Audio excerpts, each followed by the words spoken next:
Hello and welcome to 6-4. We're beginning today a discussion of vectors. Now what a vector is a directed line segment in which we're indicating some sort of real action in the real world. So in physics, you've probably already taken physics or you're in physics, they use vectors to describe force and motion. So some key terms, there's the initial point and the terminal point. The initial point is the starting point of a vector. Unless it tells you otherwise, you assume it's 0, 0 at the origin. And the terminal point is the ending point of the vector. So a directed line segment, it goes for a certain length, and that length is the magnitude. So if you were talking about the force of gravity, gravity pulls upon humans with a force that is equal to mass times acceleration. The acceleration of gravity is negative 9.8 meters per second squared, I believe, as I recall from physics. So that times the mass indicates the force of gravity. So the greater the mass, the greater the force. You could also talk about the speed of a car, its velocity. Well, because its velocity is a certain amount, you would have a terminal and a starting point of its distance, for example. So we would typically get, there we go, we would typically get a vector in 2 points. The initial point P and the terminal point P, x comma y. You find the vector, and it's very simple, by basically taking the terminal point for x minus the initial point for y, comma, the terminal point for y minus the terminal point for x. Let me say that again in case I messed that up. Terminal for x minus initial for x, terminal for y minus initial for y. So q1 minus p1, comma, q2 minus p2. What you end up getting is you end up getting a vector. We indicate it by the side brackets at v1 comma v2, and we determine that as our vector v. A vector, if you are giving me a vector, it must be in a point something comma something format. The magnitude, you basically take the same set of calculations, but basically you're using distance formula.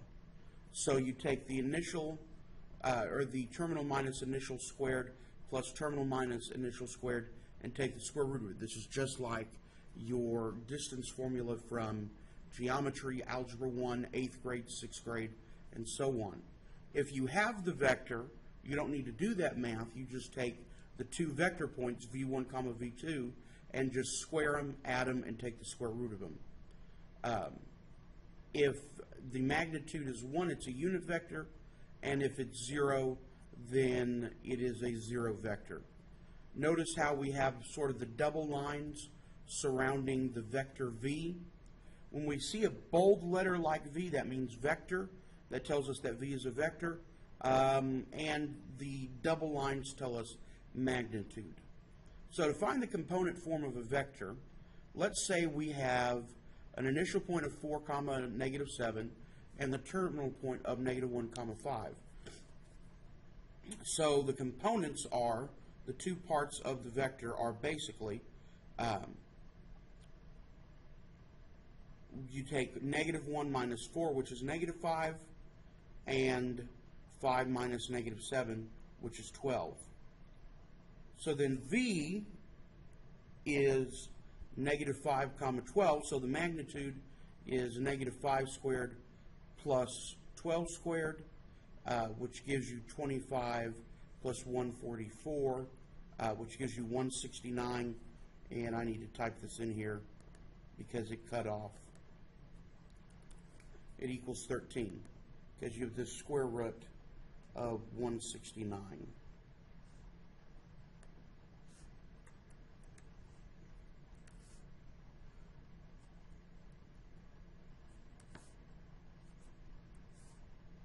So you have the square root of 169 which equals 13. So once again, the component form, to get the vector written in component form, that's the point, comma, point. Subtract the 2 points, subtract the other 2 points, you write it down. To find the magnitude, take those two components, square them, add them, take the square root of them, and you're good to go. Now, in vector operations, we have a couple of different things. We have scalar multiplication and vector addition. You'll need both of these for your project. So scalar multiplication is very simple. You take your vector, so on the left I've started with v, multiply it 1/2, it's half as long. Multiply it by 2, it's twice as long. Multiply by negative, it changes direction. Remember, the direction of a vector matters. When we draw out a force diagram in physics, we draw the force diagram for gravity as pointing down. Why? Because gravity pulls you down. If you draw it up, that's like saying that gravity is pushing you up into the air. Well, you would die after a while because you'd run out of oxygen. Okay? So scalar multiplication simply multiplies the component forms of the vector to make it longer or shorter. But what addition does, vector addition, is we start with two vectors, u and v, and we end up combining them to get one larger vector.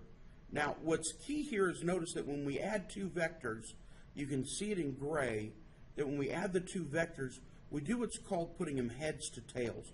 This will also be helpful for your project. What that means is when we add two vectors, here's our initial, but here's our final for the overall sum of the vectors. Here what you have is you have the initial for vector v and the terminal for vector u, and they occur at the same point. So when I have an addition, what it does is it combines the two, and it takes their direction into consideration, and it takes their magnitude into consideration. So definition for scalar addition and scalar multiplication, or vector addition, scalar multiplication. Let u be u comma 1, u comma 2, and v be v comma 1, v comma 2, and their vectors, and let k be a scalar, a real number. So then the sum of vectors u and v, you add their first components and add their second components. That's really it. You don't give me just a number. Students, one thing they mistake in this unit, in particularly with vectors, is they'll try to give me a vector and they'll give it to me in terms of a number. Well, I'm not dealing with a number unless I'm dealing with something like a magnitude or a dot product. So if I add two vectors, I still have to have one overall vector component form, something comma something. And then the scalar, you just multiply that through. Think of it like in geometry when we did a dilation. If I multiplied a shape with certain points by 3, then I multiplied each of the points by 3. Similar here. So let vector v be negative 2 comma 5, vector w 3 comma 4. We know they're vectors because they're bold. Find each of the following resulting vectors from the operation. So a scalar multiplier of 2 times vector v. Well, v is 2 comma negative, or negative 2 comma 5. So I multiply 2 times each of those numbers to get 4 comma 10. And I'll show you a sketch of that lower. The difference between w and v, so w is 3 comma 4, v is negative 2 comma 5. The difference between them will be 3 minus negative 2 and 4 minus 5, which will give me 5 negative 1.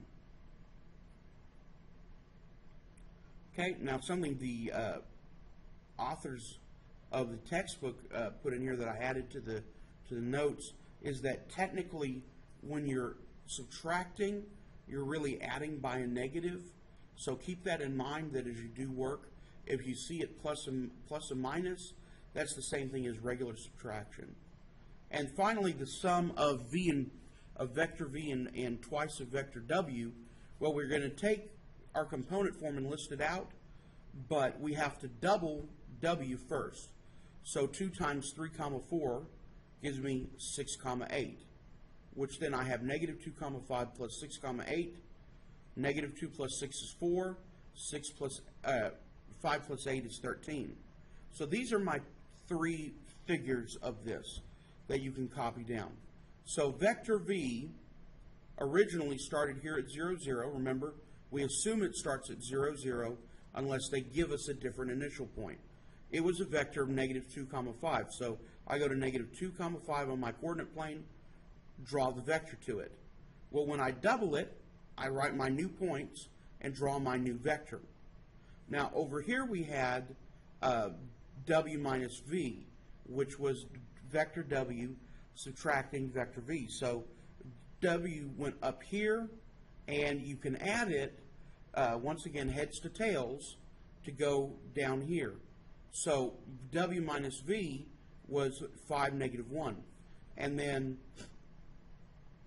v plus 2w, v originally took you to 2, negative 5, but then twice of vector w will take you to 4 comma 13. So this shows you how it's graphed. So if you're a visual person, you like the graph, that helps. If you just like the algebra, then you have it back there as well. Now the last thing we'll discuss are direction angles. Direction angles are very, very simple. Given a component form of, let's say we have a component form that vector u is a times vector I plus b times vector j, then the direction angle is this formula. The tangent of theta is b over a. I'll explain what that means here. So find the direction angle for each vector. Okay, this is what's called this form is what's called a linear combination form. And so basically what you do to find the angle is you take the two numbers, whatever they are, in front of the two vectors. So 3 and 3, and you divide them, and that's what the tangent of the angle is. So the tangent of theta is equal to b over a, which is 3 over 3, which is 1. Well, then we look at what angle has a tangent of 1, and 45 degrees has a tangent of 1. For the second one, there is a direction angle where I have 3i minus 4j. So when I put it into my format, I get negative 4 over 3, which gives me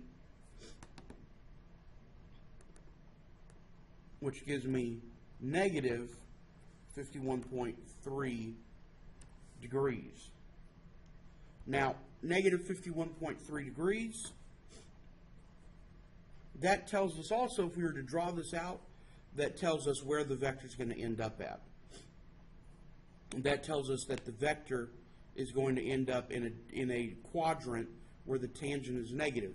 Remember from Unit 5 when we talked about finding where certain trig functions lie on the coordinate plane? So we know that tangent is negative in quadrants 2 and 4, so this one would lie in quadrant 4 if you were to draw it out. All right, and that concludes this first lesson.